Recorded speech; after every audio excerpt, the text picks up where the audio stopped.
Hello and welcome to Scripture Untangled, a podcast by the Canadian Bible Society. My name is Joanna la Fleur. I'm a friend of the Canadian Bible Society, and I'm going to be your guide for today's episode.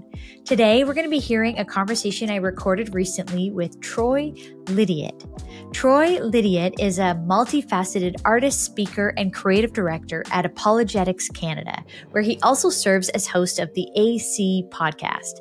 As a graduate of Providence University, much of Troy's career has been spent working with youth and young adults. As an artist, he goes by the name Scribe Music, and he has released 4 albums where he sees music as a conduit to convey the gospel message.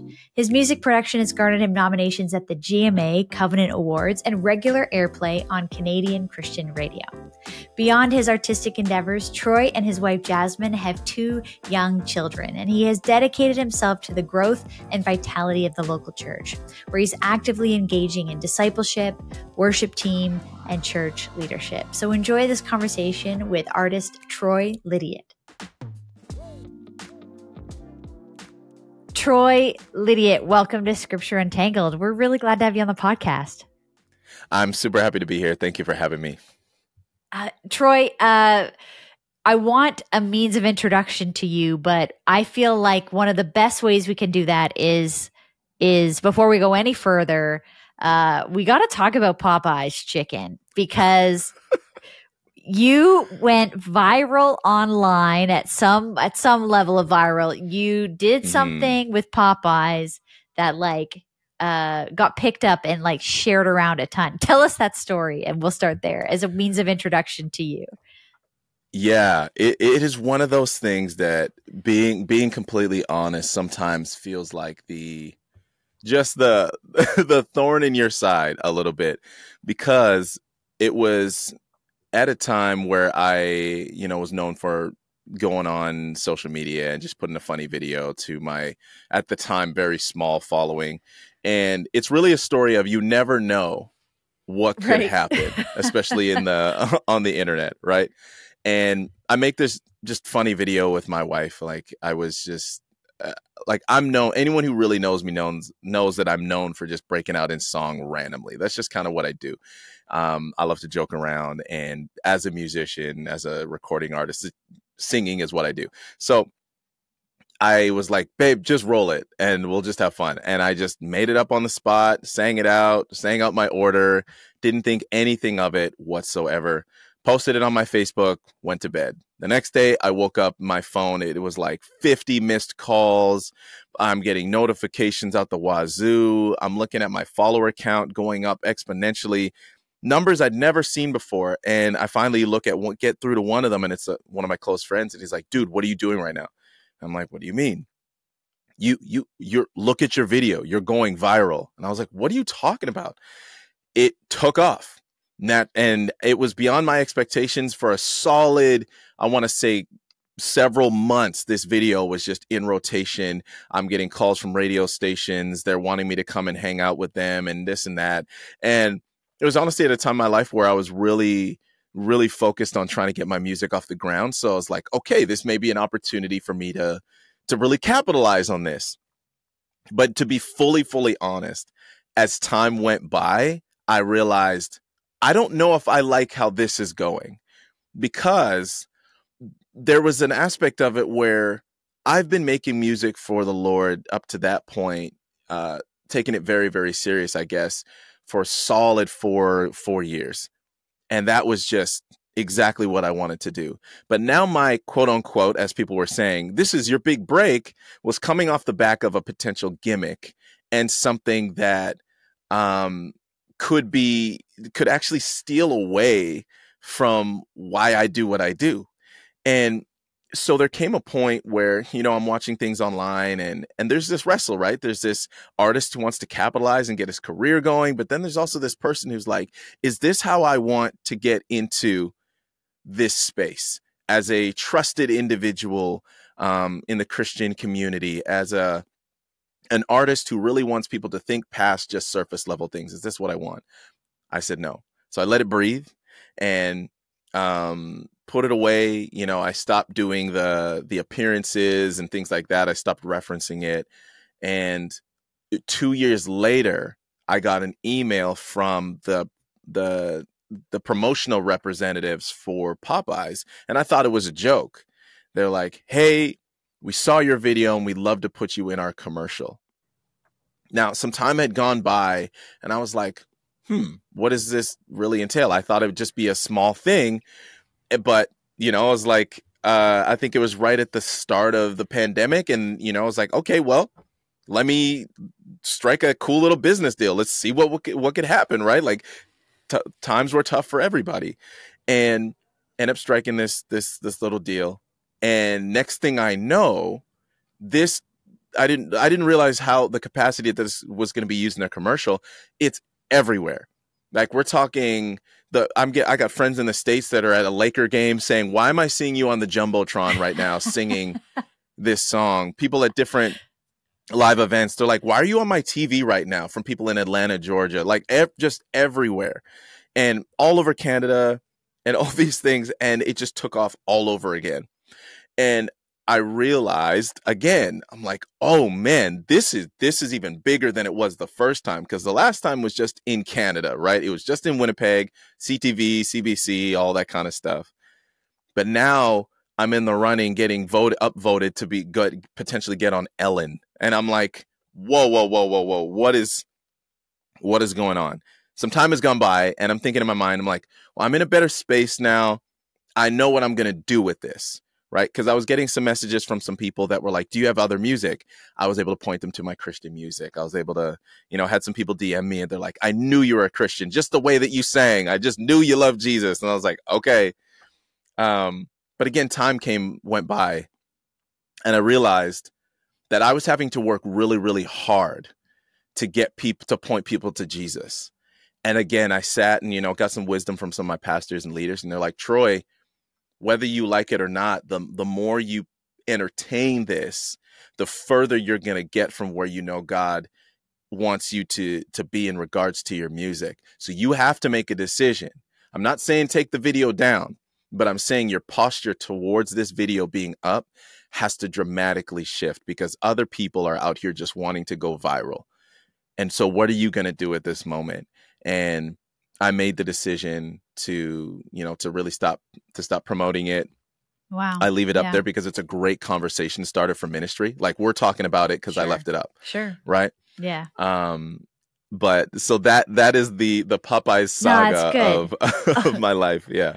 I love that. I mean, it's kind of interesting to see like what happened that's out of your control that you think, "Oh God, is this the thing that's going to open the door?" As you said, you have a heart for Christian music. I've said this story is a great introduction to you, your heart, what you're really about, your amazing, talent in that as well.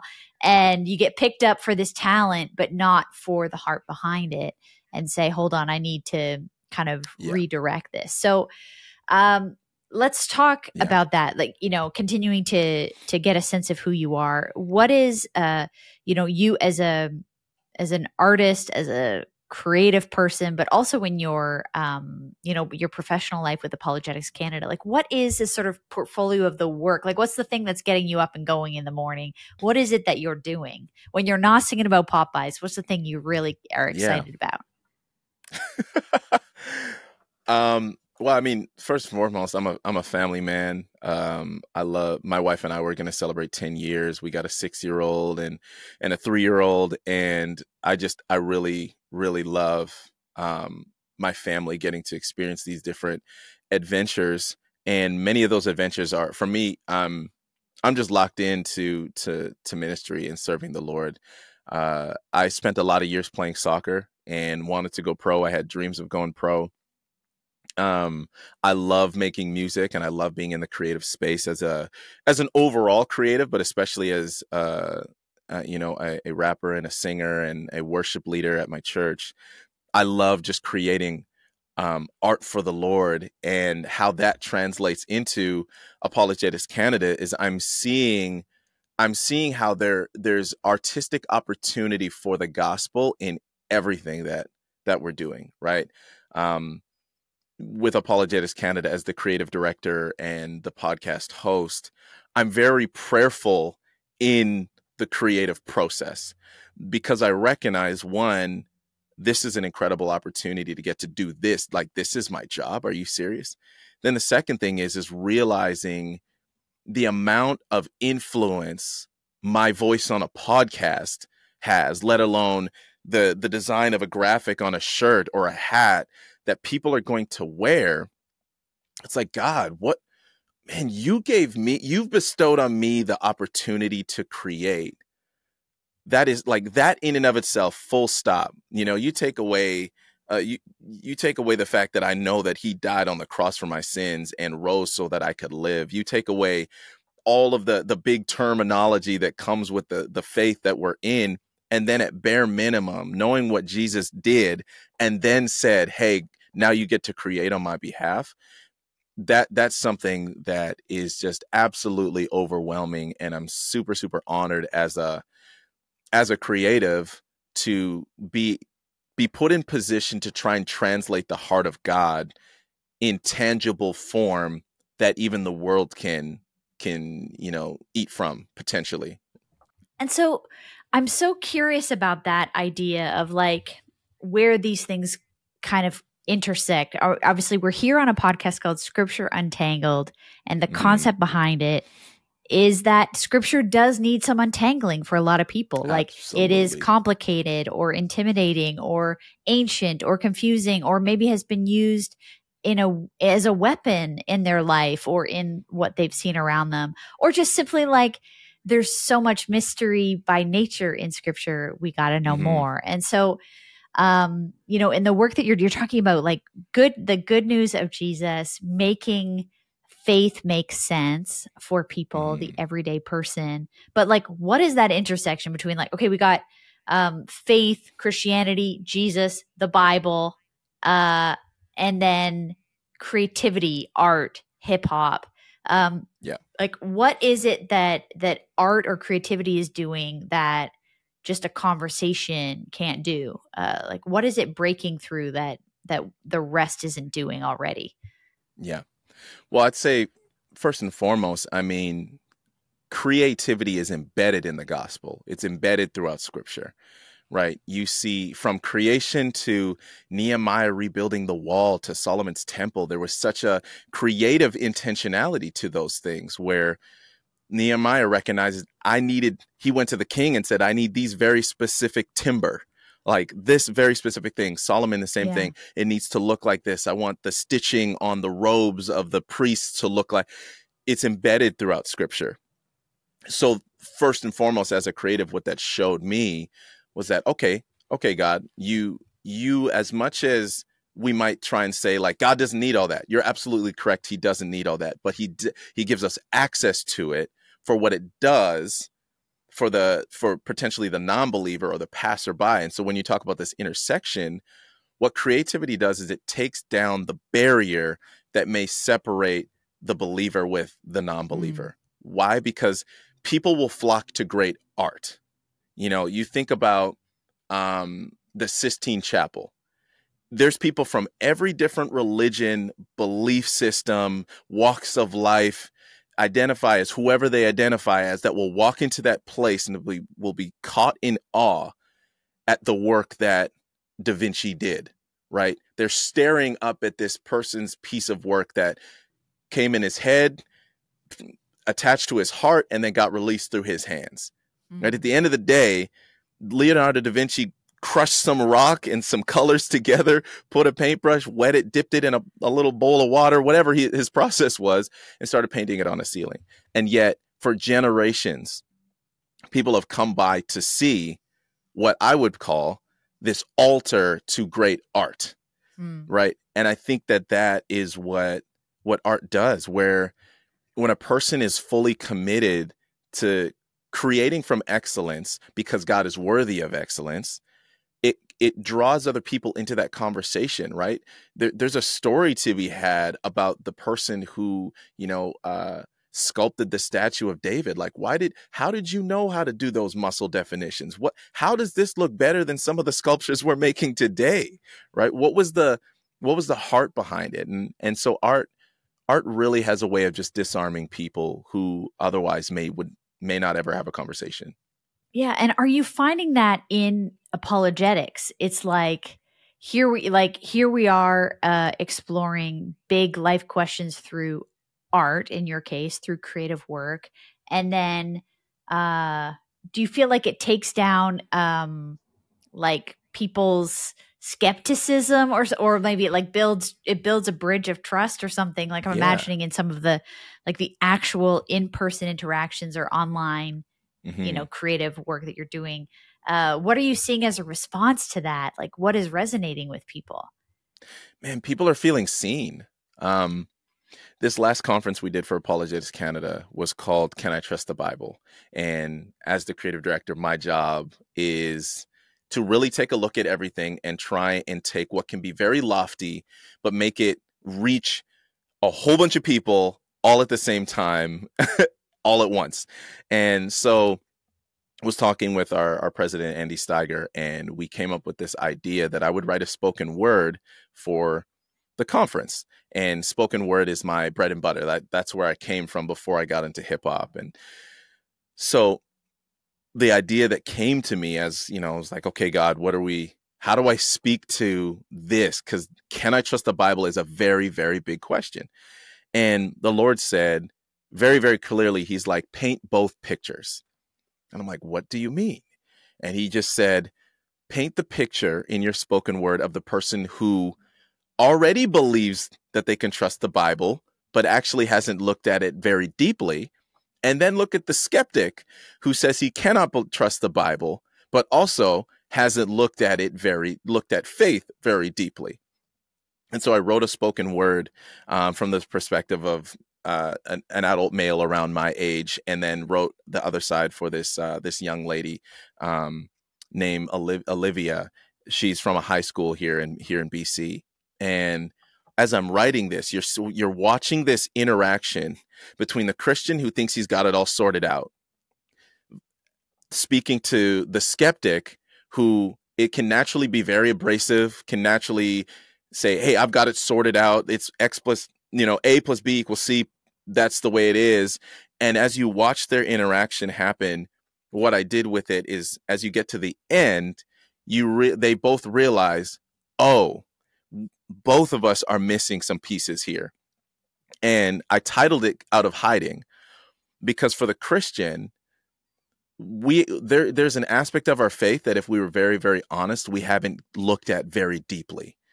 And we haven't looked at it because it's kind of scary, right? There's some ethical questions in the Bible that can really challenge us. There's some theological points of view about the Bible that, based on your demographic, where you grew up, how you were raised in the church, can be really difficult. And then also on the side of, you take the non-believer wrestling with these ideas like, oh, if God is so good, why?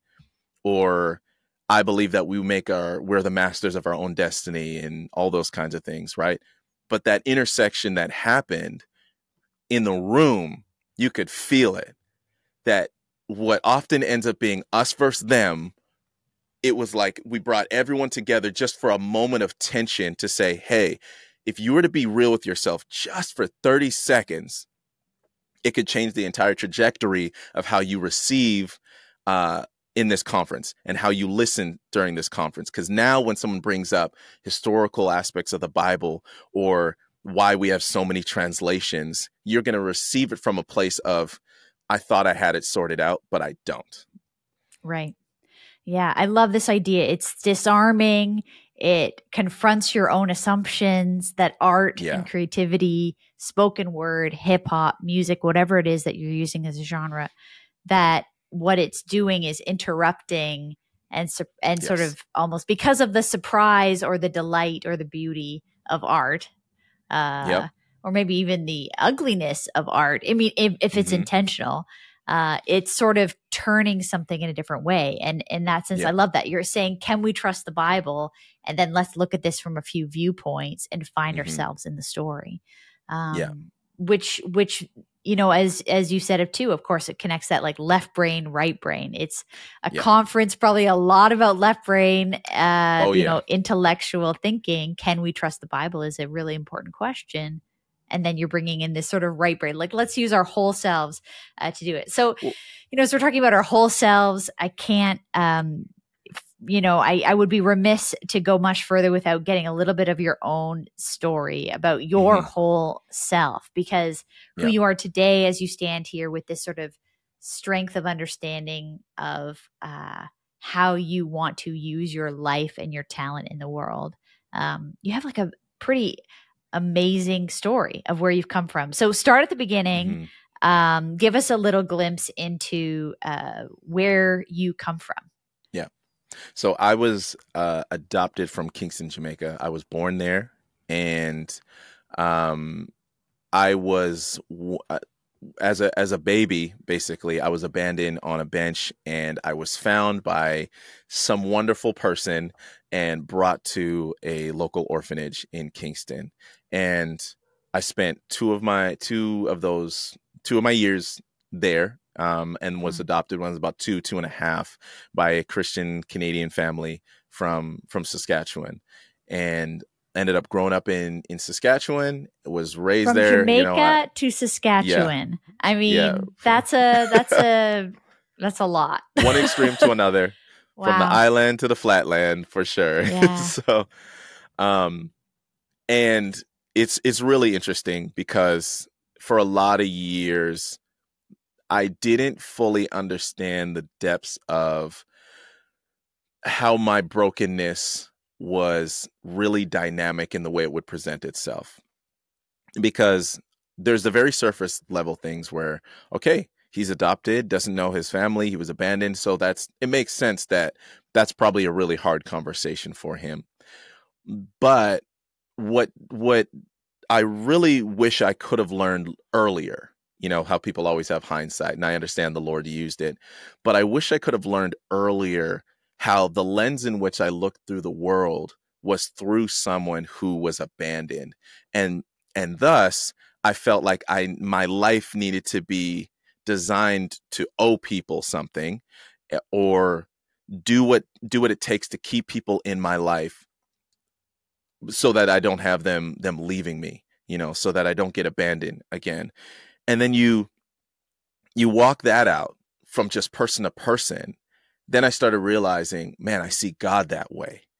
My servitude towards the Lord is based on, if I don't do this, because I owe him everything, that's a lot of the language that we use in church, and it's proper language. But the way it hit my ears was, I owe him this so that he doesn't leave me out. I owe him this so that I get to heaven because I was abandoned one time, and that's in the back of your mind. And that was something that, being completely honest, I didn't have I don't want to say full grasp, because I think that's a little naive to say I got a full grasp about what the Lord's trying to teach me, but I didn't have as mature a grasp as I do now about how our pain and our brokenness, if we're not mindful, will live life and we'll live out our faith through that lens, and we'll actually project it on people, right? We'll project that even in the way we preach, right? Take a pastor for a moment who's dealing with some kind of loss in his family. It'd be really, really hard for him to stand up on platform the next Sunday and talk about the goodness of God, and talk about God being merciful when this tragic thing that could be really, really difficult without proper healing and some maturing and growth. And so my story, as I used to really call myself an adoptee. I really did. And I understand why people still do. But I realized I actually had to change my language because of the way it impacted me, that I no longer would say, hey, I'm Troy, an adoptee from Jamaica. I say, no, Troy, I'm Troy.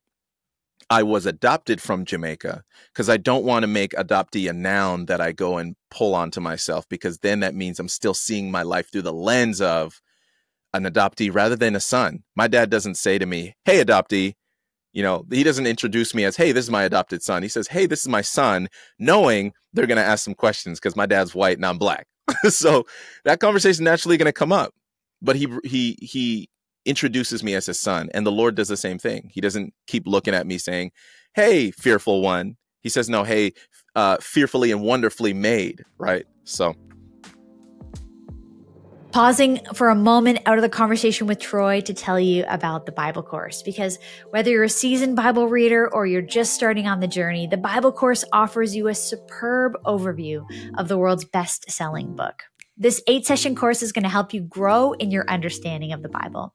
Using a unique storyline, the Bible course shows you how key events, books, and characters all fit together. It's great for in-person groups. You could do it on your own. You can use it in digital gatherings. It really could be used anywhere you like. Watch the first session for free and review the accompanying course guide by going to biblecourse.ca. That's biblecourse.ca. The link will be down in the show notes. And now back to the conversation. Yeah, and so this whole idea of your identity being wrapped up in where you started, this huge huge thing that happened to you that was like formative from like day one, and then like where in your own life did what I would really call like the truth of Scripture, like where did that begin to invade that identity? Like how did you get a new identity? Oh man, that's a loaded question. The 3-minute version, I suppose. Yeah. Well, I think it really required me getting around some people that weren't afraid to challenge the way I saw myself. And this, I'll stress this for anybody listening. This is why the importance of godly counsel and wisdom and discipleship in your life matters so much. And being willing to submit your ideals and thoughts about yourself, and even sometimes how God works, to those that have lived some more life than you is really, really important. And I'm so grateful to have pastors that were willing to say, hey, Troy, yeah, we see that, but why do you keep calling yourself that? And them teaching me how to follow the trail of why. Because if you were to and learning this from your kids, so for example, if I tell my son, hey, Z, stop hitting your sister, he may say, why? And I'll say, well, because hitting your sister is wrong. It's like, why is hitting my sister wrong? Well, because that's not a good way to love her. What do you mean by love? You know what I mean? Like we sometimes stop at the first why. And I'm blessed to have people in my life that won't let me stop at the first why, and they'll really get me down to the root of things. Because most of the time we're responding to the fruit of behaviors. We're responding to the fruit of something that has happened to us. And so for me, it was really when I allowed God to bring godly counsel in my life and accountability. And it allowed me to go to these vulnerable spaces as they created safe places for me to unpack. And as I unpacked, they did not run away. They were not scared that Troy, this big Christian leader, this Christian hip hop influencer who's got all these people paying attention to him, was just as broken as everybody else. But at the same time was after something, really after healing. Cause I don't want to love my wife out of fear that she's going to leave me. I don't want to love my kids out of fear that one day they're going to say, we don't love our dad, or we don't care about his story, and we're just going to disappear. And it's so easy to project those things. And yeah. Well, that's one of the things you've brought up here. You talk about being a dad now yourself. Mm-hmm. How has that come full circle for you? I think like in your identity as a child of God, mm-hmm. That you are now also a father, God as father, and you are a father, and you're looking at your own kids. Has that been part of that healing journey for you as you've come to understand Absolutely. who God is as you have become a dad? Absolutely. I've really come to realize that naturally there's absolutely nothing that my daughter could do to make me stop loving her. Like she can, and my son, my kids, sorry kids, yeah, just both the of one. you. Yeah, the just other one. the one. My son Z, he can, no.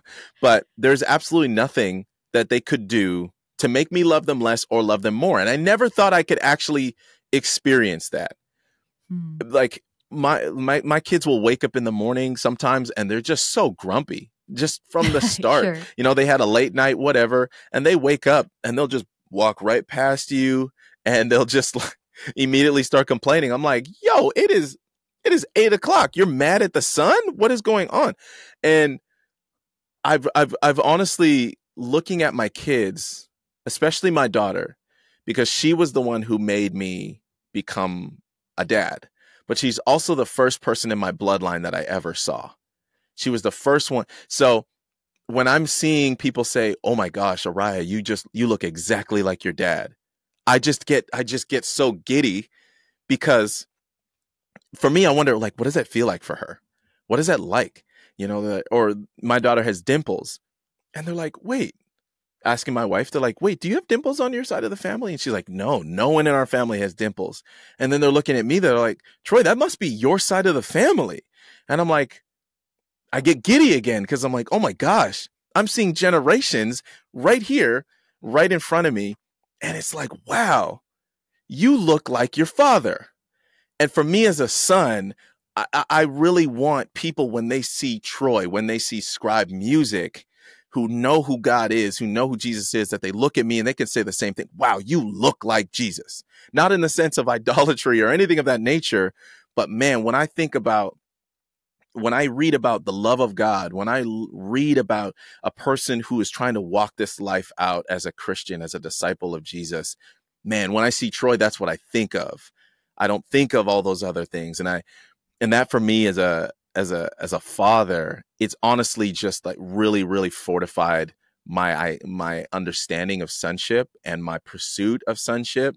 Seeing life through that lens now has really allowed me to apply grace in a whole different area for myself, but also for others. When you're walking through this, whether it's with your kids or just for yourself, are there any scripture, like verses or Bible, like, is there any sections that you're like resonating with, as this is the story of my identity or my adoption or my sonship? I don't know if you have like a favorite verse or a life verse or something that you come back to on that theme. So a couple of things. Yeah, I would, the verse that always, for lack of better terms, centers me, I guess, is Proverbs 16:9. It says, in his heart, a man plans his way, but the Lord establishes his steps. I'm a very big dreamer, and I got a lot of big dreams and things that I would love to accomplish and things that I'd love to do, but I've had to learn. And as I've seen, the Lord's like, okay, submit those to me, right? Seek first his kingdom. And as I've submitted those things to the Lord, I've watched them unfold in ways I never would have expected. Actually, in ways that had less to do with me, but more to do with me just being in position, being where I was supposed to be.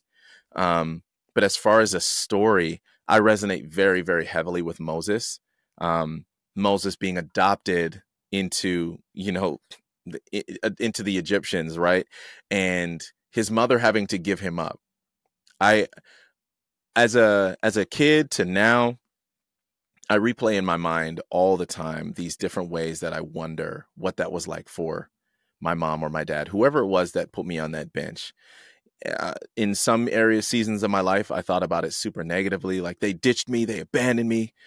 But then there's also the seasons where I'm like, man, I feel like I love to believe that they put me on that bench and they were just hiding in the bushes, just like I believe it's Miriam was with Moses, just waiting, just hoping to see that, okay, someone found him, good, okay. And as I read the story of Moses and I see this person who is like, God, like, what do you mean you're going to stop me in my tracks with this burning bush that's very obvious, not a natural thing, and tell me you want me to lead people for you? But God, I'm so broken. God, I couldn't possibly, I'm not the greatest speaker. I don't have all the resources that all these other people have. And God's like, what do you have in your hand? And for me, that what's been in my hand for a lot of years was just merely my microphone. But then the Lord is like, Troy, what's in your hand is your story. Your story is in your hand. Stretch that out, and it can be part of helping set people free. But the moment you think that I can't use your story is the moment that you're telling me that I'm not as powerful as I really am. That's so good. I mean, this theme of who God has been forming you to be, and this, lifelong journey that so many of us are on.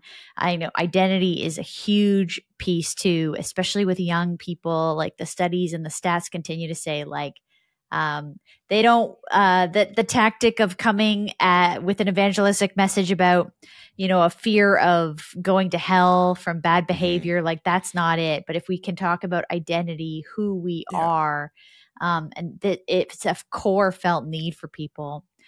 So you've created this series, or you've been part of creating this series called Branded, and about identity, a series about identity called Branded. Can you give us a sense of like what that is, or like what is the question that it's answering?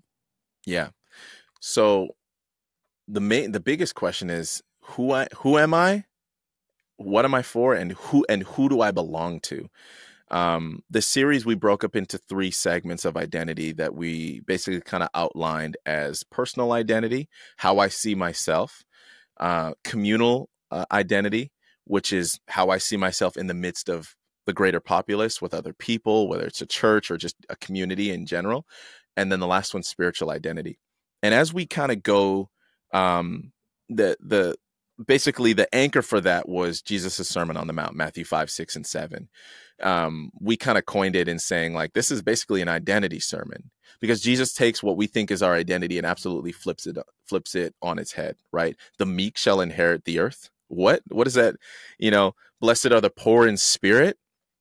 All these things about how we see ourselves, Jesus flips on his head. And as you reading the Sermon on the Mount, what he's basically outlining for us is this: the way you see yourself and the way you see others has to be filtered through how I see you, and then go that way. The world says, I'm going to worry about me, and then I will present me to people. And then as I know who I am in people, now I've come to this idea of spirituality, right? I live in the lower mainland of BC. Spirituality out here is not a foreign term whatsoever. People, when you say that you're a Christian and you pray and believe in God, there's so many people, take the New Age community, that say, yeah, I pray. I think about spiritual. Yeah, I meditate. But God flips it on his head and says, let me be the foundation of your life, and then filter everything from there, because we were called to community. So who I am, then who I've created you to be, was for the sake of others in this beautiful circle that should bring you back to me, right? It says that the world will know us by our love for one another. Well, why do we want the world to know us? So that they know him. Yeah, so that was so what good. So that's what the series was about. And it was just super cool getting to do it in these really beautiful scenarios, right? And we tried to be very intentional. You're like with how we dog did sledding. it. You're out by the ocean. Like, Yeah. it's, Yeah. spectacular. Yeah. And Yeah. I mean, who is it for? Like, what is this for adults? Is it for kids? Is it for Gen Z? Mhm. Who are you trying to talk to about identity? So our main audience is for the young adult, right? Because I think, especially in kind of the world we're really in right now, the young adults audience is the ones that they're too old to be ignorant, but they're not old enough to say that they've experienced it all. And one of the things we were definitely finding during this time, if you remember, this was just off the back of pandemic. And regardless of what your experience was in pandemic, society as a whole had to sit back and take a look at themselves and say, okay, all these things I put my hope and faith in, like my job, my career, my expertise, all got put on pause by whatever government, right? And you can have all your opinions about the government.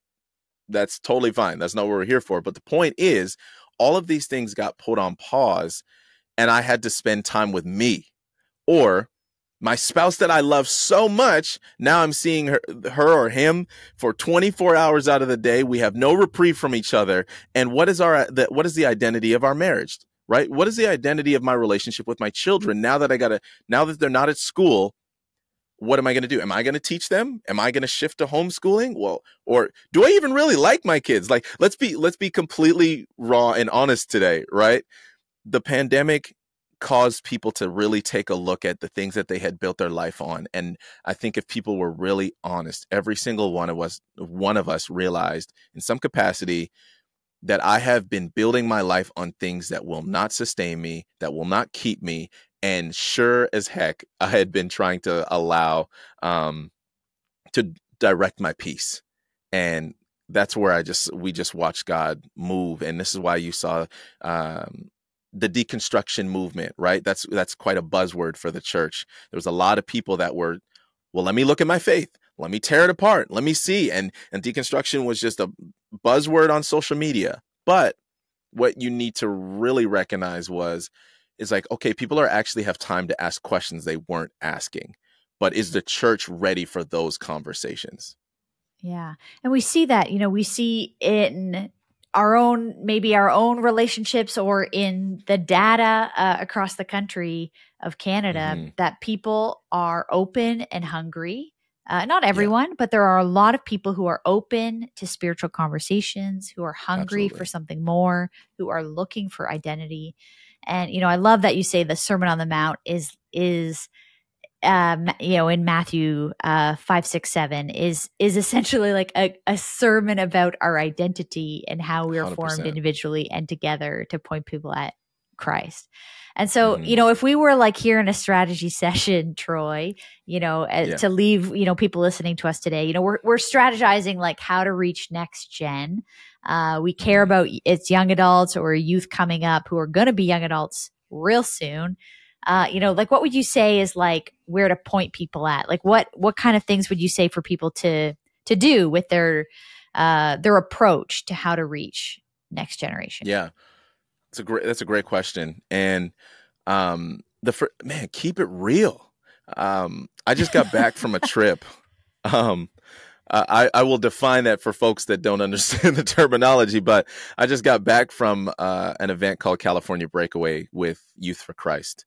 And we take a bunch of kids to California and get them to experience all these really, really cool things. And we use that as a segue or as a platform to then speak to them. And I'll do a bunch of sessions with them in between me as I'm basically walking alongside with all of them for a week. And music, again, brings down the barrier. Now you're a trusted individual. They feel like they can relate to you. One of the things I realized my first session, because my first session, I call it checking the temperature, because I'm with a group of kids who I've never met before. So my speaking style is dynamic. I'm going to tell my jokes. I'm going to reference a scripture. I am going to talk about God. Then I'm going to say Jesus. One person may respond to God different. One person may respond to the word Jesus differently. And I'm checking the temperature. But then I have my moments where I like to call them my little jabs, where I just want to see where people are at. If I were to say, hey, young people, stop lying about where you're really at, I want to see how the room's going to respond. What I learned very, very quickly, and is something I'm seeing over and over again, is young people want us to trim the fat and stop talking to them like they're not intelligent. We can't speak to them like they don't want to have these deep conversations, and that they're fully absorbed just with social media and all those kinds of things. While they're on this trip, we're in California, right? They don't have access to Wi-Fi and service everywhere, so they couldn't be on their phones. They want us to be honest with them. They want community, and they want a place that is, yes, safe, but they get to be a part of building, right? That was those three things were what I noticed the most with this young generation, because when I got down to having conversation with some of them, they immediately were just like, hey, Troy, I'll tell you, before I came on this trip, I was addicted to drugs. Like literally before this trip, I almost had stuff at the border when we were crossing. Like but I wanted to see something different. I wanted to experience something different, and I didn't want to just ruin this whole experience for myself. And it took me off guard, because I was like, whoa, the fact that you're telling me this just so freely was like, oh, you've been wanting to tell someone this, but they've just been often putting you in a position where you feel like you can't be raw and honest. And that's probably the biggest thing, is like, man, just these kids want be real, make it feel please. Safe for people. Yeah. When they feel safe, they're going to be real with you if you're Exactly. real with them, and like give the space for it. Absolutely. Yeah. I love it, because they're, as you've said, they want to share. They want you to know them. They want to feel seen. Yeah. And yeah, I love that. Troy, where do you want to send people on the internet today? If they want to find more of you, what you're up to, Scribe Music or Apologetics Canada, maybe, in terms of this series branded we just talked about, is there like a place or two we can point people to so that they can find more of what you're talking about? Absolutely. Yeah, I think one of the first things is if you just want to know more about my story and know more about me on the artistic side of things, you can follow me at Scribe_music on Instagram. I'm super easy to find. If you prefer Facebook, for whoever that is, you just type in Scribe Music and you can find me really easily. If you want to know more of what I'm doing as far as individual ministry stuff, like songwriting with worship, my church worship team, and just family related things, you can just find me at Prairie Boy Troy. Like if you follow one of those, Troy, that's great. If you follow one of those platforms, very easily it'll lead you to the next. And then if you are interested in apologetics and our podcast, you can follow you can head to apologeticscanada.com. You can follow us on Instagram at Apologetics Canada. And again, we're constantly promoting the podcast and everything of that nature. And I get to be the host of it. Doesn't mean I'm always hosting, but I'm at bare minimum producing it. So it's awesome. Troy, thanks so much for sharing some of your story. And for this, just like continue to look back to like your identity, your hope is in Christ, and that the way you're using your life and your gifts to point people at the truth of Scripture and the truth of who they are in Christ. So thank you so much. It's been great to be with you today. Absolutely. Thank you so much for having me.